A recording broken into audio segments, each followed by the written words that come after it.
Muy buenas tardes, mi nombre es Gustavo Ramos y hoy presentaré mi video reporte de la situación problema, generación de energía, para evaluar las respectivas competencias. Empezaremos diciendo que es una celda fotovoltaica. La celda fotovoltaica es una celda compuesta por diversos materiales, siendo los componentes de silicio los más importantes.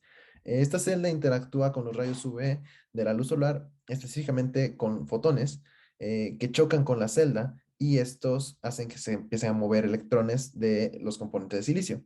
Estos electrones, al ponerse en movimiento, se produce un efecto que se denomina corriente eléctrica, por lo que a mayor irradiancia se tenga sobre la celda solar, mayor será la capacidad de esta de producir corriente eléctrica, ya que al haber mayor interacción de los rayos UV, se pondrá en movimiento más electrones y por consecuencia se tiene una mayor corriente. En nuestro primer problema se ocupó una celda solar como la que se muestra aquí, con un voltaje en circuito abierto de 0,57 volts, que es el voltaje máximo, una corriente en cortocircuito de 34 miliamperios y una potencia máxima de 15,83 miliwatts. Al ponerlos en serie nos dimos cuenta que estas celdas siguen la ley de Ohm, como era de esperarse, por lo que el voltaje en circuito abierto ha aumentado. Sin embargo, la corriente no ha aumentado, o sea, ha quedado igual. Y la potencia máxima ahora ha aumentado porque aumentó el voltaje en circuito abierto. Al poner los dos conjuntos de 6 en paralelo, observamos que el voltaje en circuito abierto se ha mantenido igual que en el módulo en serie. Sin embargo, la corriente ha aumentado al doble porque ahora tenemos dos hileras de paneles y obteniendo una potencia máxima de 189,9 miliwatts. Este igual aumentó a comparación de las veces anteriores. Si bien se ha mencionado que los paneles fotovoltaicos producen una corriente, esta es una corriente directa, por lo que para utilizar los dispositivos que tenemos en casa, que se requiere una corriente alterna, necesitamos de uno de los dispositivos que vemos en la parte superior de nuestra pantalla, que se denominan inversores. Esto es lo que generan es que convierten la corriente directa de los paneles solares a corriente alterna para utilizarla. Se han encontrado algunas especificaciones técnicas de un panel solar convencional que dice que el voltaje en circuito abierto es de 39,4 volts y su corriente en cortocircuito es de 9,51 amperios. También hemos encontrado las especificaciones de un inversor convencional que dicta que su voltaje máximo es de 220 volts y su potencia máxima de 14,49 kilowatts.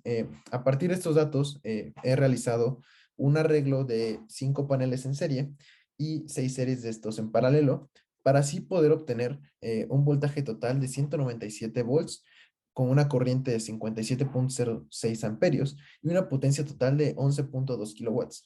Esto quiere decir que con dicho arreglo, un inversor de los convencionales que se ha presentado podría convertir toda esa corriente directa en corriente alterna que se puede utilizar en casa. En cuanto al potencial que tiene México sobre este tipo de energía, podemos observar en la imagen derecha de nuestra pantalla la cantidad de radiación solar que recibe México anualmente, siendo la parte oeste de nuestro país una zona que recibe una gran cantidad de radiación solar al año.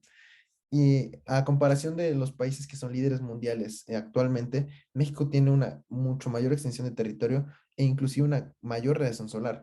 Por lo que en el caso de que realmente se invierta en este tipo de energía, podremos figurar inclusive entre líderes mundiales de energías fotovoltaicas, ya que nuestro país presenta todas las características necesarias para este tipo de energía. Y no solamente traería beneficios económicos, ya que sería energía más barata, sino a la vez serían beneficios ambientales, ya que se reduciría el consumo de energía a base de combustión, que es la que se ocupa principalmente hoy en día en México. Si bien ahora se mencionó que los paneles solares producen una corriente directa y se requiere para la mayoría de los dispositivos en casa corriente alterna, por lo cual se ha mencionado también que es requerido de un inversor. Este inversor funciona a través de varios dispositivos de electrónica, principalmente transistores, tristores, bobinas y condensadores, y por medio de todos estos dispositivos electrónicos es capaz de convertir la corriente directa en corriente alterna. La corriente alterna, como podemos observar, tiene una forma sinoidal, a diferencia de la corriente directa que podemos observar que es continua.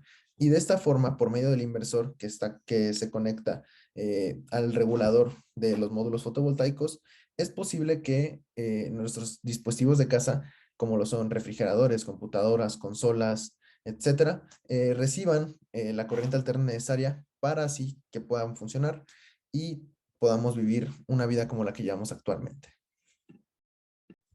Por último, cabe mencionar que tal como se ha expresado a lo largo de toda esta situación problema, la energía fotovoltaica es una de las mejores energías limpias que existen y que más provecho se le podría sacar en México, ya que tenemos un gran potencial, como se mostró en diapositivas anteriores, para explotar al máximo ese tipo de energía y así ahorrar tanto dinero y ayudar al medio ambiente a que se recupere. Ahora, también durante esta situación problema hemos aprendido cómo es que se compone un panel fotovoltaico y cómo funciona realmente. Hemos también aprendido sobre el voltaje en circuito abierto, la corriente en cortocircuito y la potencia máxima de estos mismos. Y así se ha tratado de diseñar a la vez durante este último entregable un sistema que se puede inclusive implementar en casa de paneles fotovoltaicos y que por medio de un inversor, que también es parte de este último entregable, se pueda convertir la corriente directa en corriente alterna que se puede utilizar en casa. Y pues por último, estas fueron algunas de las referencias que se utilizaron durante la elaboración de este último entregable y creo que será todo. Muchas gracias.